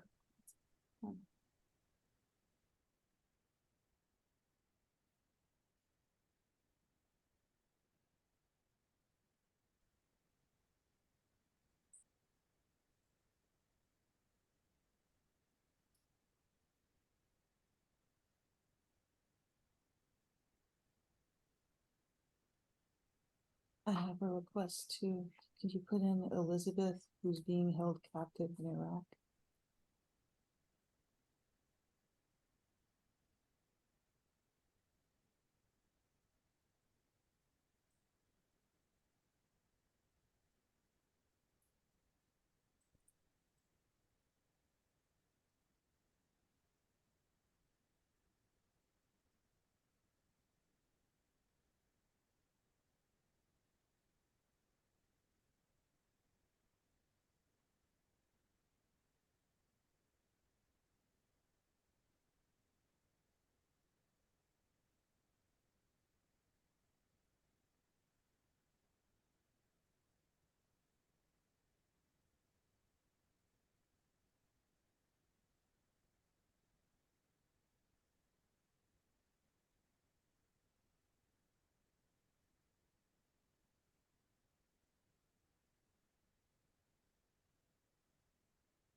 Joe, you can do the closing worship whenever you're ready.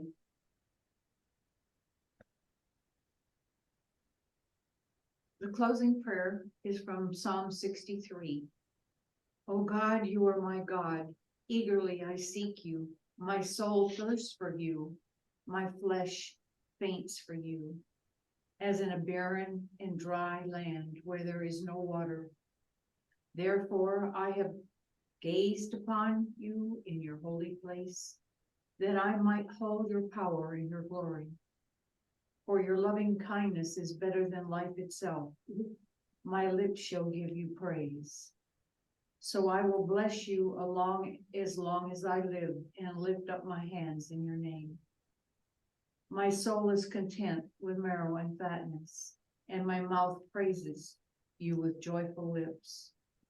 When I remember you upon my bed and meditate on you and meditate on you in the night watches, for you have been my helper, and under the shadow of your wings I will rejoice.